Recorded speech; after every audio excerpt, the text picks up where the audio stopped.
dan Raja. Shalom, selamat pagi keluarga Gracia umat Kristiani yang diberkati Tuhan Yesus. Dimanapun Anda berada di pagi hari ini, senang sekali saya ini kembali dapat hadir menemani keluarga Gracia di akhir pekan hari Sabtu tanggal 9 Juli 2022 dalam program Sahabat Orang Sakit, kerjasama program SOS Global Ministry dengan Radio Suara Gracia FM. Ya, di pagi hari ini keluarga Gracia, cuaca sangat cerah sekali di kota Cirebon, walaupun memang sedikit dingin ya, karena anginnya cukup kencang, tapi saya percaya bahwa hadirat Tuhan juga akan menolong kita semua, memberikan kehangatan, memberikan sukacita di tengah-tengah pergumulan yang sedang kita hadapi hari-hari ini. Mungkin Anda juga sedang menghadapi pergumulan yang sangat berat, keluarga Gracia, di dalam sakit penyakit atau juga pergumulan lainnya. Anda tidak sendiri karena kami semua di sini, di studio, akan bersama-sama untuk membawakan program SOS, sebuah kesaksian nyata, kesaksian yang sudah dialami oleh sahabat-sahabat kita yang mengalami sakit penyakit yang cukup berat ya keluarga Gracia, yang sudah dilaluinya dengan pertolongan dan juga dengan kesembuhan ilahi dari Tuhan, yang akan hadir nanti pada pagi hari ini untuk kita bisa berbincang mengenai kesaksiannya, yaitu dari Ibu Iriani Pardede yang sembuh dari kelumpuhan akibat abses di otak. Nah, keluarga Gracia, dalam kesempatan ini Anda juga bisa mengirimkan pokok doa yang Anda ingin kirimkan. Ya, boleh dikirimkan langsung melalui chatting WhatsApp Suara Gracia di 0817222959, atau Anda bisa telepon juga di nomor tersebut atau di nomor lain di 205300.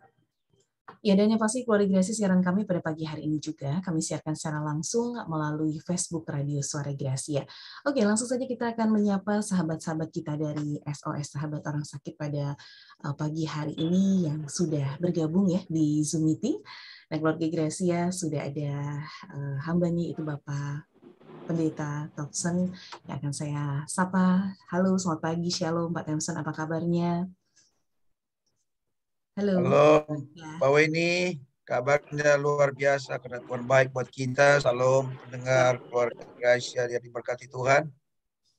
Ya, puji Tuhan, terima kasih Pak Thompson untuk waktunya pagi hari ini, dan juga tentunya kita cukup bersemangat ya Pak Thompson ya pagi hari ini untuk terus membawa keluarga Gracia juga masuk dalam hadirat Tuhan di program SOS, dan nanti Pak Thompson juga akan mengawali untuk program kita dengan doa terlebih dahulu ya Pak, sebelum nanti kita akan lebih lagi ngobrol tentang kesaksian-kesaksian yang akan diceritakan oleh sahabat kita. Ada Ibu Iriani Pardede juga yang sudah bergabung di Zoom meeting. Selamat pagi Ibu Iriani.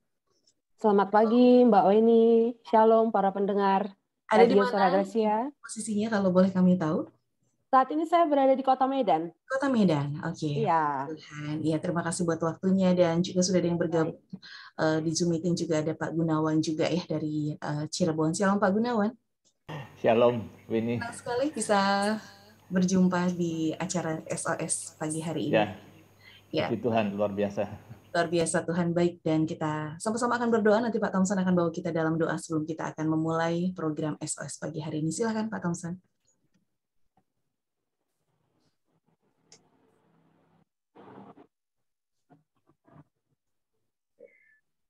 Baik, pendengar kasih Tuhan, dimanapun berada dan mendengarkan, menikmati program ini, mari kita berdoa bersama-sama sebelum kita memulai program SOS ini.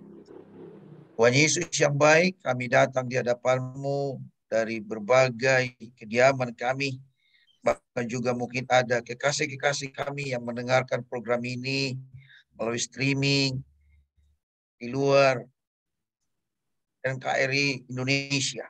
Kami datang di hadapan-Mu di pagi hari ini karena kami butuh Engkau dan kami memerlukan Tuhan dalam kehidupan kami.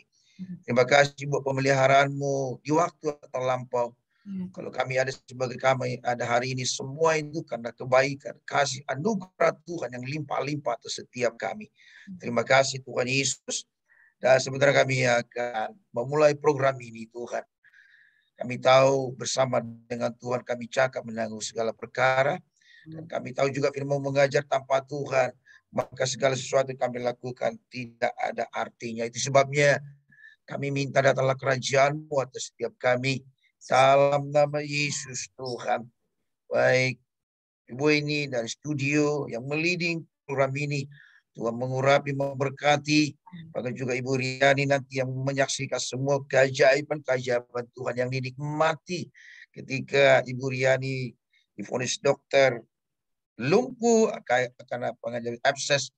Tuhan juga memberkati dia dalam nama Yesus. Maka setiap juga yang bergabung, baik secara live dari Facebook, maupun juga yang di Zoom, Tuhan memberkati kami semua. Dan kami berdoa juga, connecting yang kami perlukan internet dalam nama Yesus, diberkati, diurapi Tuhan. Amin. Setiap sabotase daripada kuasa gelap dalam bentuk apapun, kami usir, kami tolak dalam nama Yesus Tuhan. Terima kasih Bapak. Dalam nama Yesus kami bersyukur, haleluya. Amin. Amin. Ya, langsung saja Pak Temson untuk membawakan acara SOS pagi hari ini. Baik.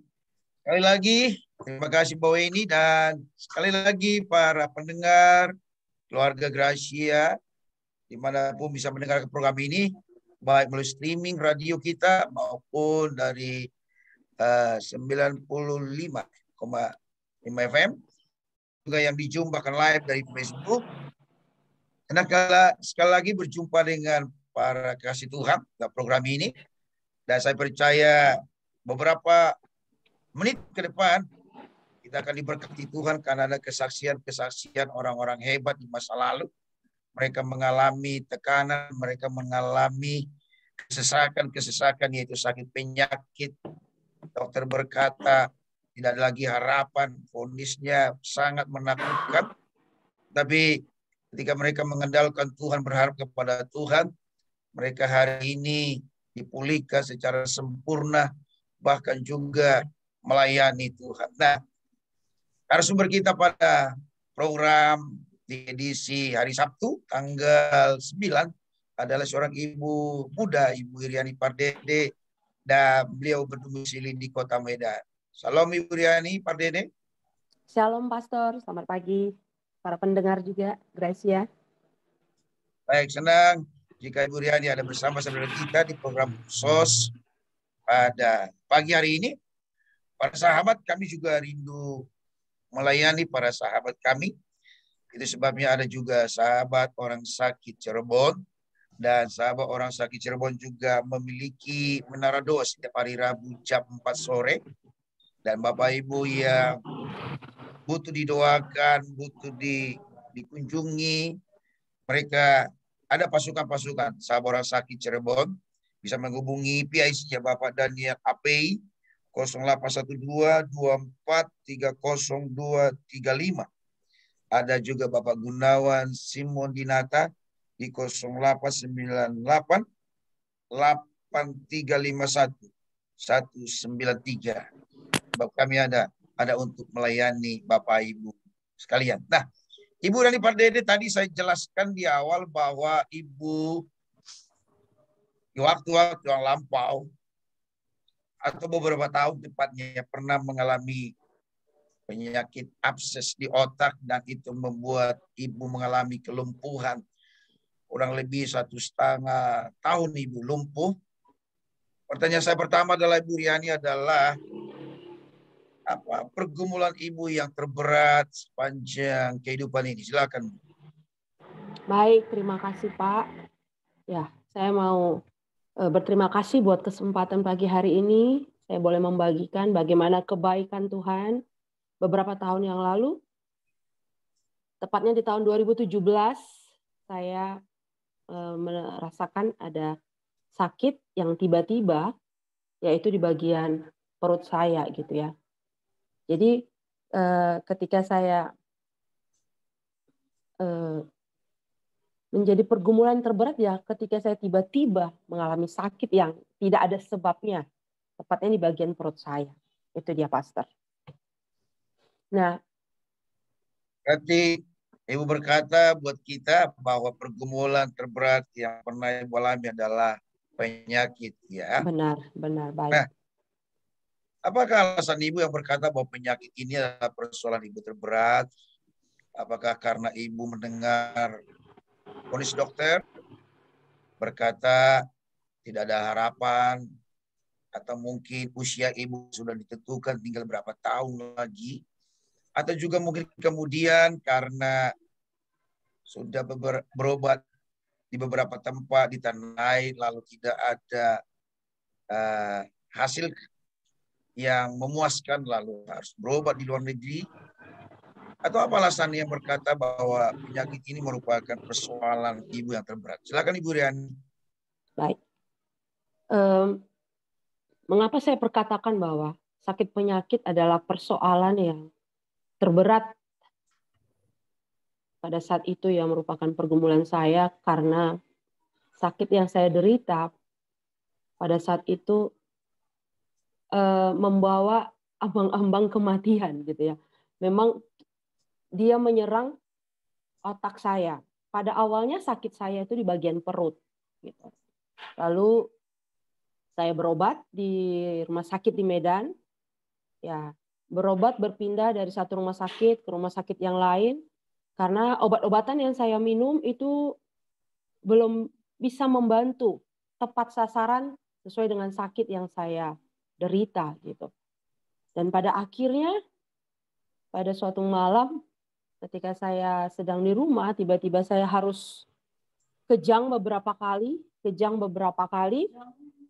dan mengakibatkan saya sampai tiba-tiba lumpuh dan tidak ada lagi bisa bergerak seluruh tubuh ini.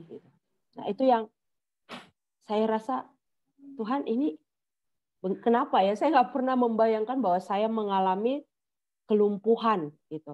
Jadi ketika diperiksakan ke dokter, setelah saya menjalani MRI, lalu dokter berkata bahwa di kepala ibu ada gumpalan darah atau seperti cairan nanah yang sudah menutupi seluruh otak akibat virus. Itu penyebabnya kami tanyakan akibat virus yang menyerang otak ibu gitu. Makanya ibu mengalami kelumpuhan. Nah, saya total di sana dan keluarga mendengar itu semua.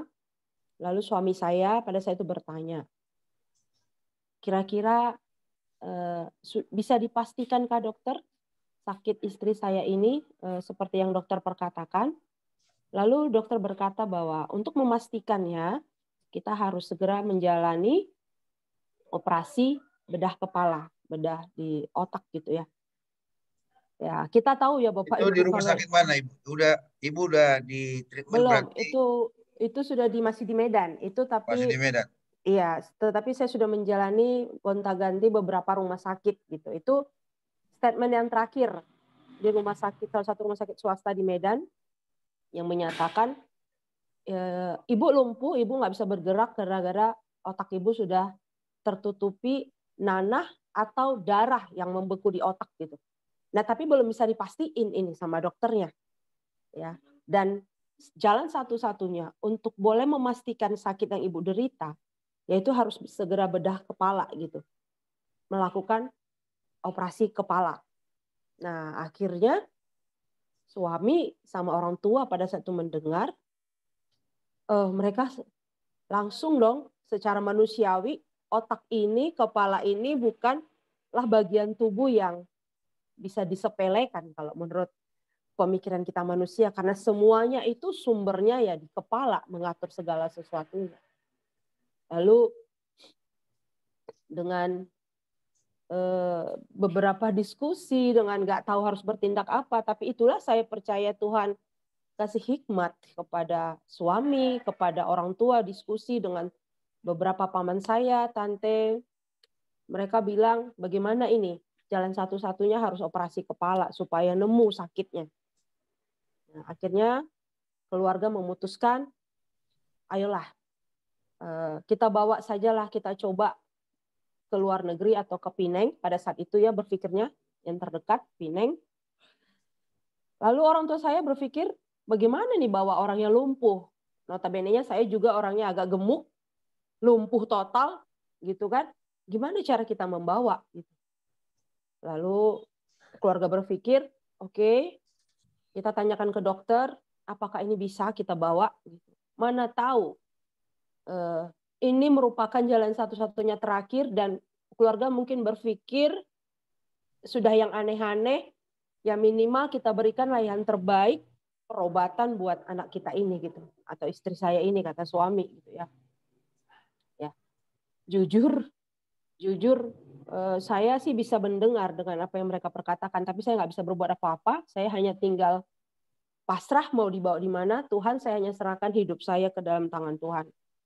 Ya, saya jujur memang pada saat sakit berumur 36 tahun, saya baru melahirkan anak saya yang kedua, seorang anak perempuan berumur 1 tahun 2 bulan. Memang saya tidak berdaya pada saat itu. Saya sudah putus harapan. Tuhan, saya kok sakitnya ngeri kali ya Tuhan, gitu. Saya bilangnya begitu.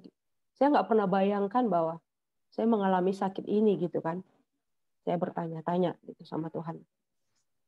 Tuhan, saya hanya bilang satu, Tuhan kalau memang saya harus kamu panggil, tapi saya memohon kepada Tuhan. Itu dalam hati saya terus berkata, Tuhan, anak saya baru saya lahirkan 1 tahun, seorang anak perempuan yang sudah 6 tahun saya nantikan ya untuk anak saya yang kedua, gitu ya.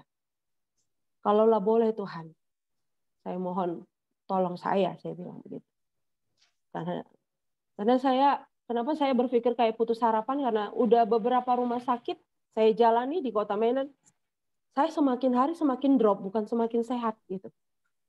Ya, itulah dia. Dan pada akhirnya saya percaya juga Tuhan yang menggerakkan hati dokter gitu ya. Karena sangat berat kan kita bicara sama dokter, kita udah percayakan tadinya ke dia gitu untuk bisa bantu kita, tapi kita minta supaya diberikan izin untuk bisa kami bawa ke luar negeri gitu.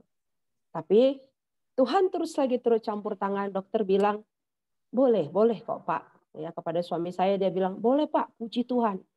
Kalau memang ini yang terbaik, cepat kita bawa anak kita ini atau istri Bapak ini. Jadi ya, Oke, itu Bu. Nah, ketika Ibu dibawa ke Pulau Penang, ternyata dokter berkata harus segera diambil tindakan dan dokter juga berkata 50-50. Kalaupun dioperasi, keberhasilannya juga 50%, 50%. Dan betul. Ketika Ibu habis dioperasi sempat cuma 2 hari. Nah, apa yang terjadi di saat itu, Bu? Ya, jadi akhirnya saya di Penang, saya di rumah sakit, salah satu rumah sakit di Penang. Nah, saya menjalani akhirnya memang di sana saya di MRI kembali dan dinyatakan bahwa di otak ibu di dalam itu memang sudah terpenuhi dengan cairan nanah. Jadi otak saya ini semua sudah tertutupi cairan nanah gitu dan harus segera dilakukan tindakan operasi. Jadi dengan tidak ini lagi. Nah, pada saat itu saya menjalani operasi 10 jam dari mulai pagi jam 9 sampai jam 5 sore itu kalau saya tidak salah ya. 10 jam. Nah, di sana saya ditemani oleh kedua orang tua saya karena pada saat itu suami tidak punya paspor dan suamilah yang menjaga anak saya yang kedua yang masih sangat kecil, yang masih baby. Nah, sehabis saya operasi, ya saya sudah bisa dipindahkan ke ruang perawatan intensif selama beberapa hari. Nah, tiba-tiba di hari keempat di ruangan intensif tersebut, saya sudah dinyatakan sudah sehat, sudah normal ini semua, dan saya dipindahkan ke ruang perawatan. Nah, ketika di ruang perawatan pada malam harinya, tiba-tiba mama saya mau kasih saya makan, saya tertidur nih. Tertidur, dan ini cerita mama saya dipanggil-panggil kok nggak nyahut gitu kan. Saya lagi tidur gitu. Mau dikasih makan malam, saya dipanggil, Iriani, ini kok nggak nyahut, kok nggak gerak gitu. Itu sudah di ruang perawatan, masih hari pertama di ruang perawatan malamnya ya. Lalu terjadilah kehebohan mama saya, orang tua saya sambil manggil-manggil suster sekuat-kuatnya gitu. Suster, ini anak saya nggak sadar, ini anak saya kok nggak bisa gerak gitu. Dan akhirnya terjadilah malam hari itu kehebohan, bapak saya juga, saya dilarikan lagi nih ke dalam ruang intensif. diperiksa lalu dipasang denyut jantung gitu kan. Saya sampai tidak sadarkan diri juga masih di situ sampai beberapa menit ya kalau nggak salah itu. Kurang lebih sampai kira-kira 1 jam atau 60 menit gitulah. Nah, akhirnya semua dilakukan kepada saya sampai beberapa kali. Dan akhirnya di luar itu, pada saat itu papa saya cerita ya, waktu saya di dalam itu papa saya cerita dia di luar ruangan menunggu saya. Dia bilang, dia sampai numbuk-numbuk dinding kamar itu kan. Dinding kamar itu dia bilang gini, Tuhan, saya nggak mau anak saya mati Tuhan. Kebetulan saya anak yang pertama ya, dari orang tua saya. Tuhan, saya nggak mau anak saya mati. Gitu. Tuhan, saya udah bawa dia jauh-jauh ke sini. Aku perjuangkan anak saya ini supaya sehat, Tuhan. Gitu. Dan akhirnya nggak tahu kenapa gitu, tiba-tiba ya disitulah awalnya tuh Tuhan ngirimkan seseorang yang bisa menguatkan orang tua saya pada saat itu, papa saya yang sudah betul-betul dia sampai numbuk-numbuk gitu, udah sampai tangannya luka gitu ya. Dia marah gitu sama Tuhan. Tiba-tiba Tuhan ngirimkan sahabat gitu. Saya percaya itu Tuhan juga kasih jalan gitu kan. Ya itu disitulah titik awal saya bertemu dengan sahabat orang sakit. Entah kenapa malam hari itu ada pelayanan di situ. Baik. Oke. Ya. Jadi ketika ibu mengalami sudah dioperasi lalu artinya juga koma. Betul. Orang tua juga marah sama Tuhan ya. Ya. Saya tidak mau anak saya Tuhan. Nah, kalau tidak salah, ibu juga artinya tidak baik-baik amat juga waktu itu pulang dari Penang. Iya. Dan ada lanjutan treatment di Medan. Dan waktu itu ibu praktis tidak bisa berbuat apa-apa, harus butuh bantuan orang lain. Betul. Bahkan untuk kebutuhan ibu sendiri pun ibu tidak bisa melakukan untuk sendiri makan dan makan. Nah, dan saat itu juga ibu adalah seorang pengajar, lalu gara-gara penyakit ini ibu kehilangan pekerjaan. Artinya ibu sebagian kehilangan income, lalu lumpuh dalam keadaan seperti itu. Nah, sebagai naluri seorang ibu yang memiliki anak kecil waktu itu, baru lahir. Benar. Seharusnya seorang ibu harus merawat anak, mengasuh anak, dan menyiapkan kebutuhan-kebutuhan. Satu sisi juga seorang istri harus menyiapkan kebutuhan suami. Benar. Padahal ibu, tetapi yang terjadi adalah ibu keadaan lumpuh dan membutuhkan pertolongan orang lain. Naluri seorang ibu saat itu seperti apa yang ibu rasakan?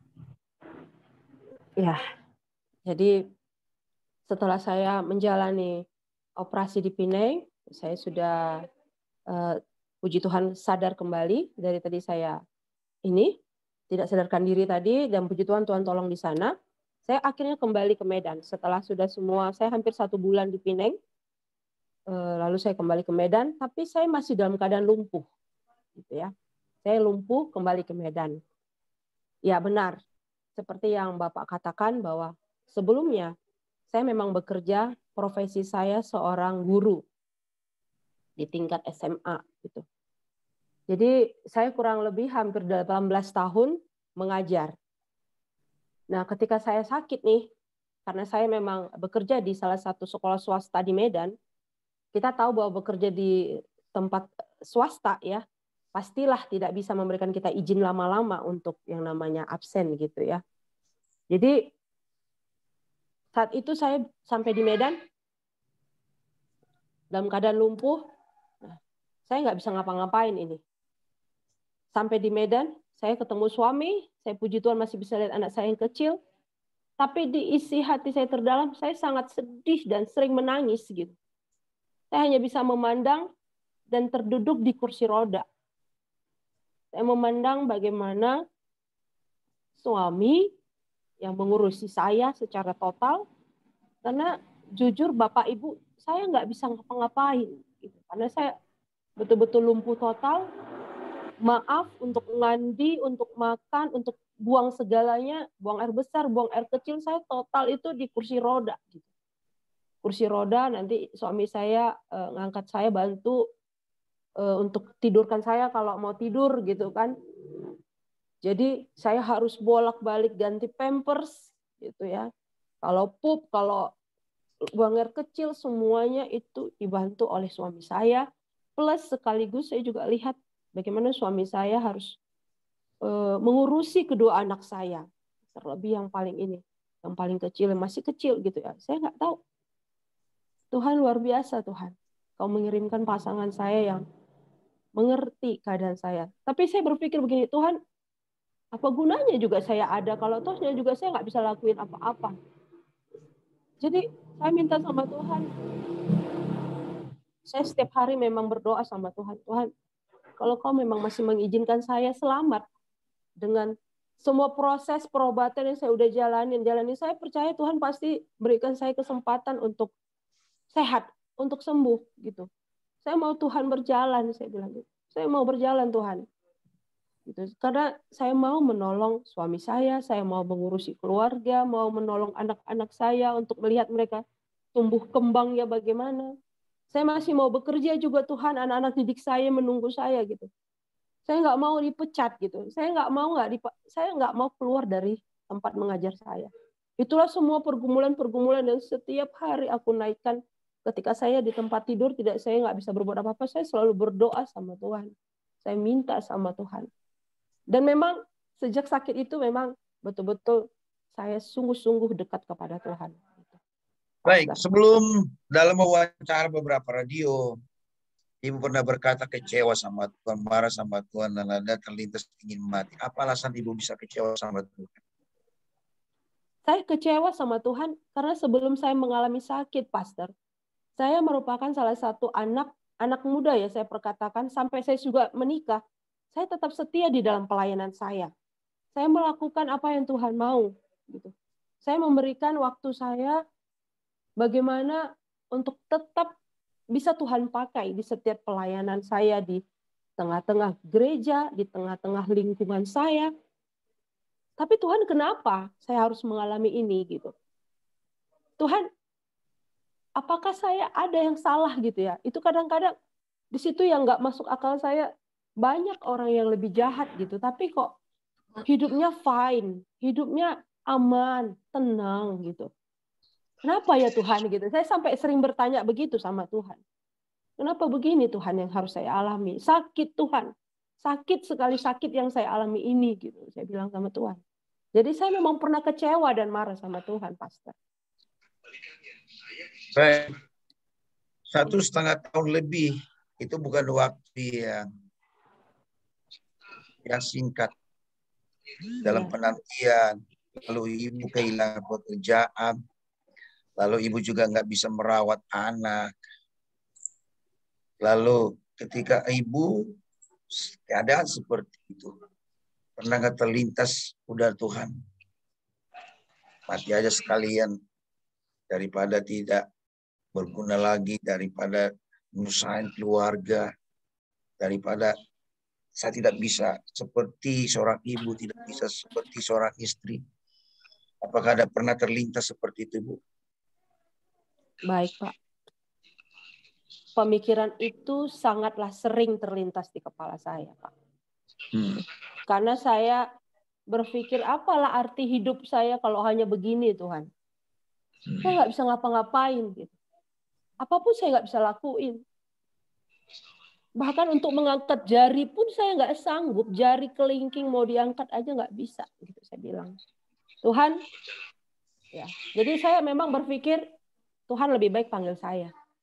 Kalau memang itu Tuhan kehendaki, saya sudah pasrah sama apa yang Tuhan mau. Gitu. Itu pasti. Oke, berarti Ibu kecewa sama Tuhan karena mengalami sakit penyakit seperti ini ya? Benar. Baik. Para sahabat-sahabat yang bisa mendengarkan program ini, tadi sudah dijelaskan oleh Ibu Riani. Apa alasan beliau yang berkata bahwa penyakit ini adalah merupakan persoalan terberat sepanjang hidupnya. Tadi dikatakan masih relatif muda, tiba-tiba ada abses ada virus yang menyerang otak yang membuat dia lumpuh. Dan gara-gara lumpuh, dia kehilangan pekerjaan seorang guru waktu itu. Dan gara-gara penyakit ini juga, dia tidak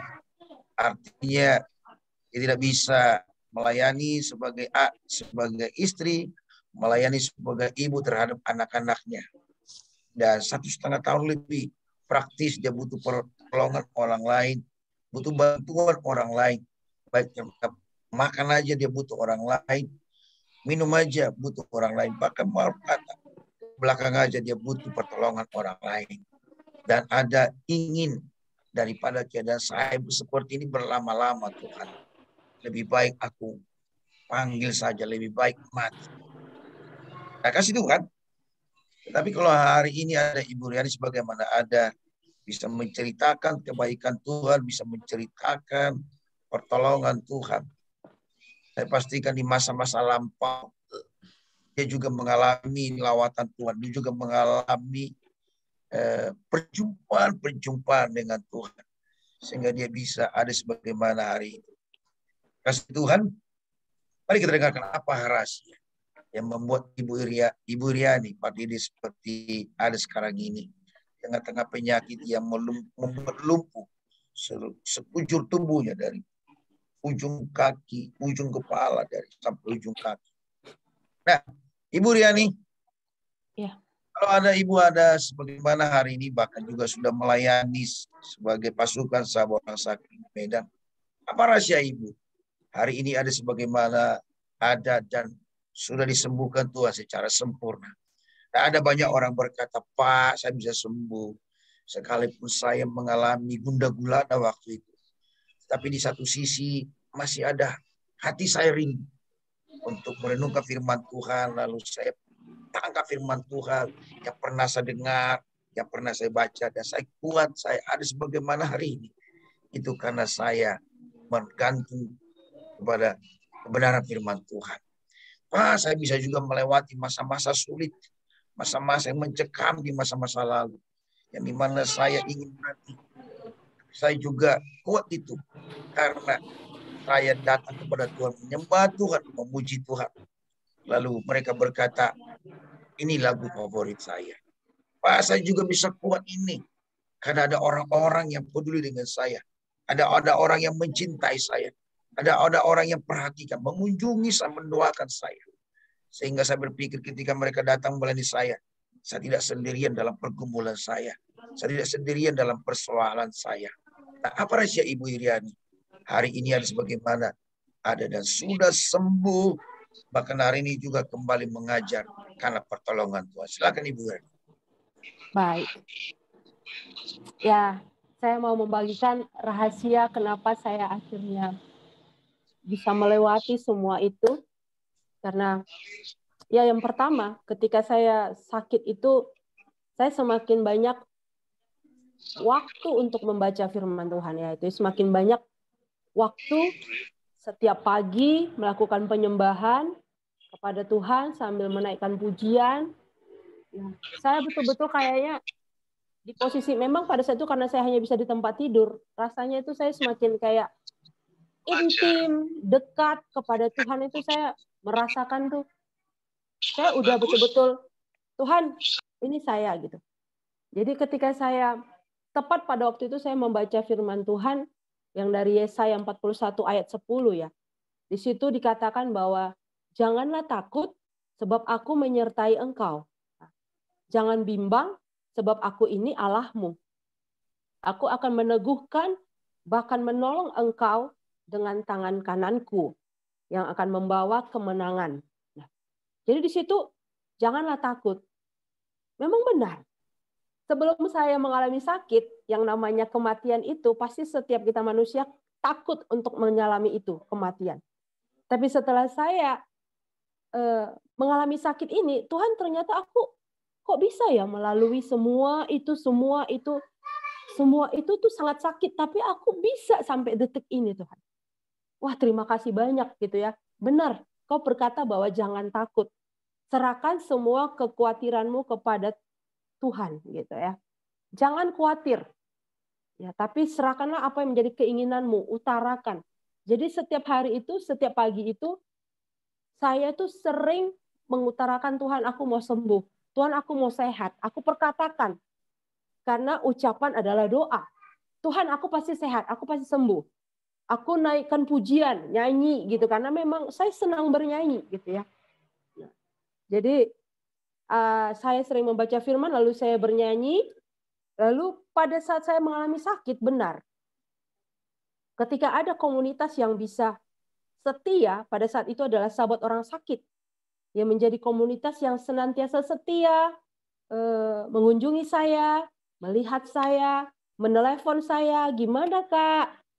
Gimana sekarang? Nah, ternyata itu juga merupakan obat yang semakin hari mensupport kita semakin semangat gitu. Ada pengharapan ya di dalam Tuhan. Saya puji Tuhan mengenal komunitas sahabat orang sakit ini. Nah, jadi itu merupakan kiat-kiat, dan menurut saya ketika itu dilakukan oleh sahabat-sahabat kita yang sakit, saya percaya kesembuhan mujizat pasti dialami untuk setiap kita. Itu dia pastorasi saya baca firman, menaikkan pujian, dan bergabung dengan komunitas yang siap melayani Tuhan, yaitu sahabat orang sakit.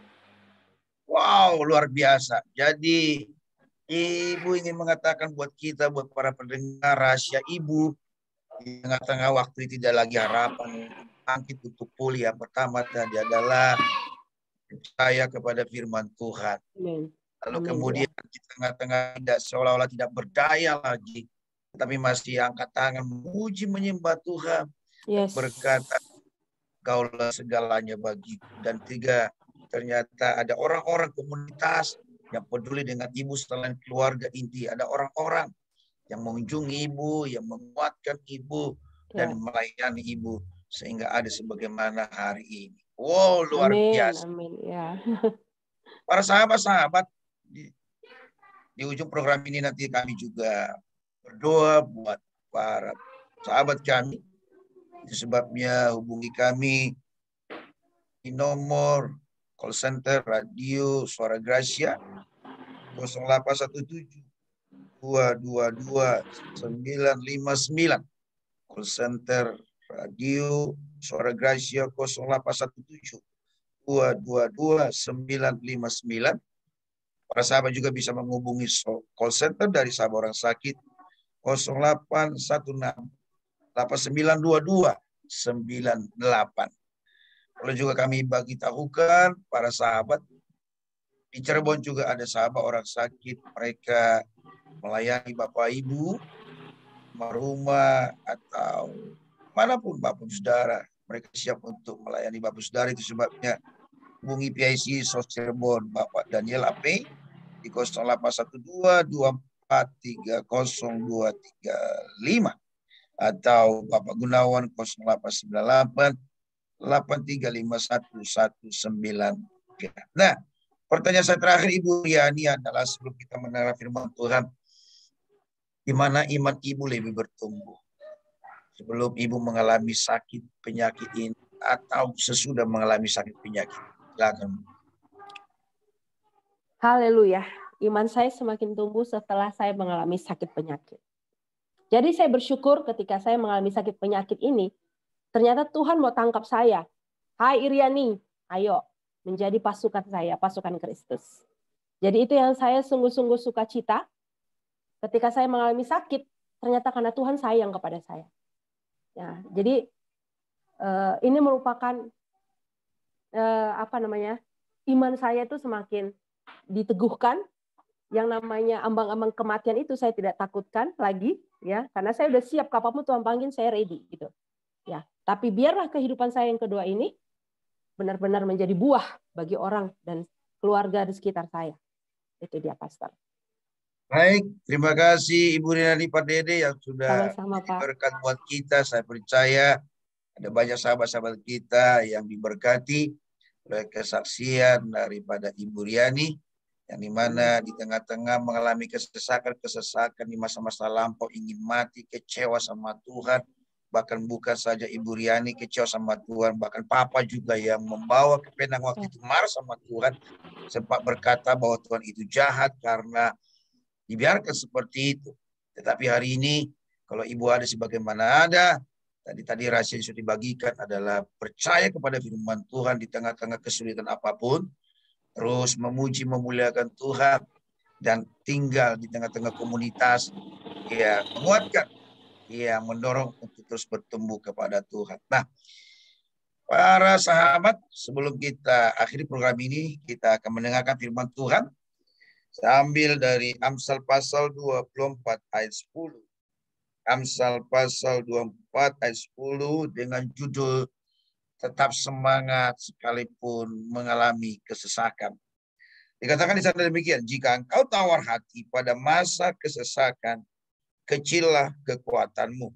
Jika engkau tawar hati pada masa kesesakan, kecillah kekuatanmu. Kekasih Tuhan, siapapun kita, tua muda, selama kita menginjak bumi ini, selama kita masih ada di kolong langit ini, semua kita pasti diperhadapkan kesesakan demi kesesakan. Ada orang berkata mungkin kesesakannya adalah dalam bentuk kesehatan. Ada orang berkata bentuk kesesakannya adalah dalam bentuk pekerjaan karena dia di PHK. Mungkin ada orang berkata bentuk kesesakannya adalah dalam keuangan, dalam bisnisnya. Ada juga mungkin orang berkata kesesakan yang dalamnya adalah dalam bentuk hubungan yang mulai retak antara keluarga, suami, istri, dan orang tua, dan anak. Dan umumnya manusia ketika mengalami kesesakan ini, selalu mengalami tawar hati.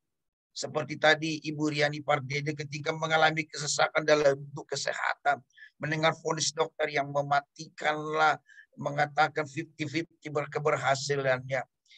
Kekasih Tuhan tadi sudah disampaikan, dia marah sama Tuhan, dia kecewa sama Tuhan. Dia ingat di masa lalu ada banyak hal diperbuat dalam kerajaan Tuhan, melayani Tuhan, ikut Tuhan dengan sungguh-sungguh. Tetapi kenapa ini yang dialami? Kenapa ini menjadi bagian saya mengikut Tuhan? Kenapa ini menjadi bagian saya mengiring Tuhan? Kenapa ini menjadi bagian saya melayani Tuhan? Nah, kasih Tuhan dengarkan baik, ada banyak orang-orang yang tawar hati ketika mengalami kesesakan. Tapi sesuai dengan firman Tuhan hari ini, kekasih Tuhan, tetap bersemangat sekalipun kita mengalami kesesakan. Tetap memiliki semangat sekalipun kita mengalami tantangan demi tantangan. Tetap semangat walaupun kita mengalami pergumulan-pergumulan. Nah, apa alasannya kekasih Tuhan? Kita tetap semangat sekalipun kita mengalami kesesakan. Kata kekuatan dari ayat yang sudah kita baca tadi, itu dikatakan itu adalah coach. Itu pengertiannya salah satu adalah bisa diartikan mengalami kekuatan Allah. Jadi alasannya pertama mengapa kita tetap semangat sekalipun kita mengalami kesesakan adalah supaya kita mengalami kekuatan Allah. Kekasih Tuhan, ketika kita mengalami kesesakan, pergumulan dalam kehidupan ini, dengarkan baik, camkan baik, kita tidak bisa menyelesaikannya dengan kekuatan sendiri. Kita tidak bisa meraih kemenangan dengan kekuatan kita sendiri. Kita butuh namanya kuasa. Kita butuh namanya power yang melebihi kuasa kita, yang melebihi kekuatan kita, yaitu kuasa Allah. Kalau kita tetap semangat, artinya kita tetap berharap sama Tuhan di tengah kesesakan. Yang kita alami adalah kuasa Allah yang dicurahkan buat kita. Sehingga apa? Kita mengalami kekuatan. Kita akan mengalami kemampuan. Bahkan kita mengalami kemenangan demi kemenangan. Tadi kita sudah dengarkan kesaksian dari Ibu Riani. Di tengah-tengah dia tadi lemah, tanda kutip. Tidak bisa merawat anak-anaknya yang lagi kecil yang baru lahir. Tidak bisa melayani suaminya. Bahkan untuk kebutuhannya sendiri pun dia nggak bisa. Dia butuh orang lain. Dan di saat-saat itu mentalnya down. Saat itu mentalnya tadi kecewa sama Tuhan. Tetapi tidak berlama-lama dalam keadaan seperti itu. Dia menguatkan hatinya.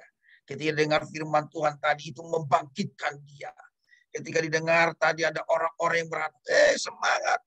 Kamu kuat. Tuhan baik. Tuhan tidak meninggalkanmu. Dan gara-gara itu dia terus bersemangat dan memiliki pengharapan yang kuat. Sehingga ibu ini mengalami kesembuhan. Tetap bersemangat walaupun kita mengalami kesakan. Supaya apa? Supaya kita mengalami kuasa Allah. Yang kedua, apalahnya kita tetap bersemangat sekalipun kita mengalami kesesakan. Kata coach tadi, kata kekuatan tadi, itu bisa diartikan juga adalah fruitful, berbuah-buah. Kekasih Tuhan, ketika kita bersemangat dalam kesesakan kita, hidup kita pasti menghasilkan buah. Hidup kita pasti menjadi berkat buat banyak orang.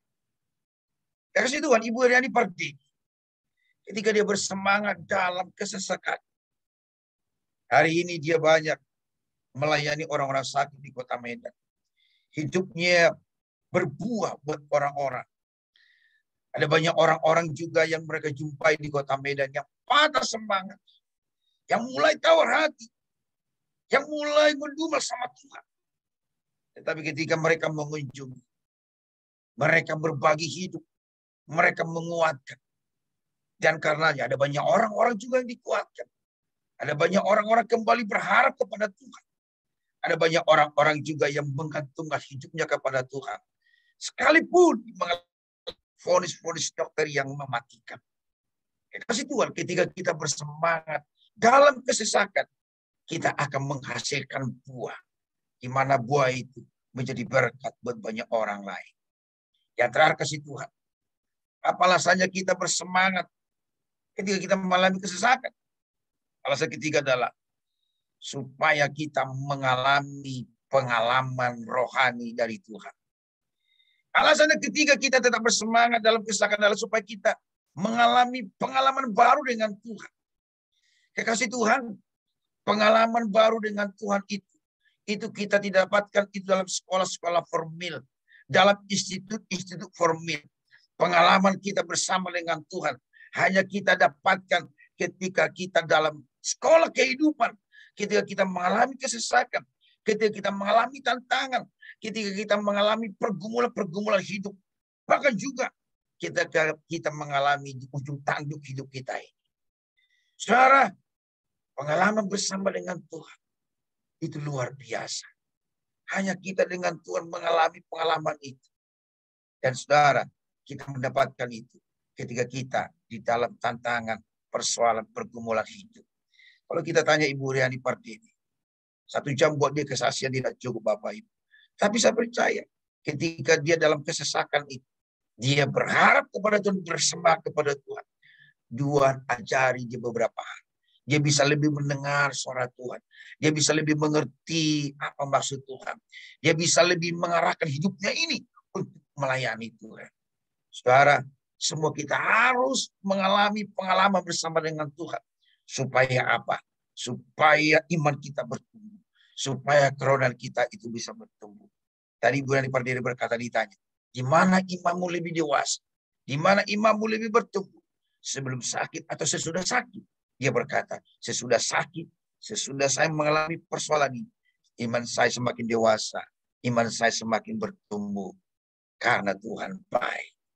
Wah, ini semua berkati Bapak Ibu dari sekarang sampai ke dalam beribu-ribu. Saya kembali kepada Ibu ini, mungkin ada pokok-pokok doa yang mau perlu kita doakan.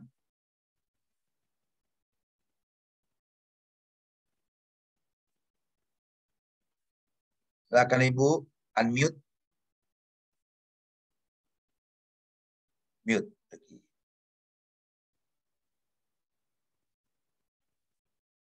Melambat. Oke, baik Pak. Terima kasih Pak Thompson sekali lagi untuk firman Tuhan yang boleh menguatkan kita. Memang hari-hari ini tidak mudah ya Pak ya. Hari yang sulit, tetapi kita punya kekuatan dari Tuhan dan kita harus terus semangat supaya kita boleh merasakan adanya pertolongan Tuhan dan dekat dengan Tuhan. Nah, untuk keluarga Grasi juga pagi hari ini sudah ada yang bergabung nih Pak Thompson ya, untuk kita akan berdoa buat Pak sebentar, untuk saudara Edi yang saat ini sedang menderita sakit tumor. Ini merupakan salah satu pendengar setia kita juga. dan saat ini ada di Jakarta dalam perawatan sudah hampir 2 bulan. Orang tuanya juga mendampingi Edi, ada di Jakarta, dan saat ini sedang menderita sakit tumor. Dan untuk yang lainnya belum ada yang bergabung pagi hari ini, tapi kita akan tetap berdoa ya Pak untuk semuanya. Dan silakan Pak Thompson bawa kita dalam doa kembali. Baik, kita berdoa para sahabat-sahabat dimanapun kita berada hari ini. Tuhan Yesus, kami sepakat membawa anakmu, saudara kami Edi, yang diagnosa dokter mengalami tumor dan sedang perawatan di Jakarta. Sudah hampir 2 bulan bersama dengan orang tua di Jakarta, Tuhan. Kami berdoa dalam nama Yesus, Mampu berkata, Engkau sudah menanggung sakit penyakit kami. Engkau sudah memikul semua kelemahan tubuh kami, termasuk anakmu Edi ini, supaya Edi mengalami kesembuhan. Maka demi pengorbananmu di kayu salib Tuhan, kami berkatakan semua sakit penyakit, semua kelemahan tubuh yang merusak organ-organ tubuh, yang merusak fungsi-fungsi tubuh tertentu dari saudara kami Edi ini dalam nama Yesus. Kami katakan disembuhkan, dipulihkan dalam nama Yesus Tuhan. Virus-virus apapun termasuk tumor, bahkan yang mengarah kepada kanker dalam nama Yesus. Dengarkan baik, tubuh Edi adalah milik Tuhan. Bukan tempat sakit penyakit, bukan tempat virus-virus penyakit. Dalam nama Yesus, semua virus-virus penyakit, bakteri-bakteri penyakit dimatikan kuasanya dalam nama Yesus Tuhan. Kami katakan sepakat berdoa dari ujung rambut sampai ujung kaki, semua organ-organ tubuh daripada saudara kami Edi ini yang tidak berfungsi karena dirusak bakteri-bakteri penyakit, virus-virus penyakit. Hari ini kami katakan pulih, normal kembali dalam nama Yesus. Kesembuhan dari tempat yang mati, dari Tuhan Yesus, mengalir atasmu dalam nama Yesus. Menyembuhkan, memulihkan, menguatkan, merestorasi dalam nama Yesus Tuhan. Kami berdoa juga buat sahabat-sahabat kami yang mendengarkan program ini, tapi belum mereka menghubungi kami. Kami berdoa di tempat-tempat kediaman mereka. Sembuhkan mereka ya Tuhan. Pulihkan mereka dalam nama Yesus. Apapun kesesakan, pergumulan daripada sahabat-sahabat kami dalam program ini. Mungkin dalam keuangan, dalam pekerjaan, dalam usaha, kami berdoa. Tuhan memulihkan, Tuhan menyembuhkan, Tuhan menolong dalam nama Yesus Tuhan. Kami percaya semua anak-anakmu yang mendengar program ini diberkati Tuhan. Karena kami tahu ketika mereka mendengarkan firman Tuhan, ada kekuatan, ada kuasa Allah yang memulihkan, yang memberkati dan meneguhkan mereka. Terima kasih Tuhan, sekali kami berdoa buat radio Suara Gracia ini terus dipakai Tuhan menjadi berkat bagi banyak orang, mewartakan kerajaan Allah di kota-kota, di desa-desa, bahkan di negara-negara, bahkan benua demi benua. Dalam nama Yesus, semakin banyak orang yang mengenal Kristus melalui pemberitaan firman, melalui Suara Gracia di dalam nama Yesus. Berkati manajemen dari atas sampai ke bawah semua. Tuhan memberkati dalam nama Yesus Tuhan. Terima kasih Bapak, terima kasih. Kasih Tuhan kita akhiri program ini.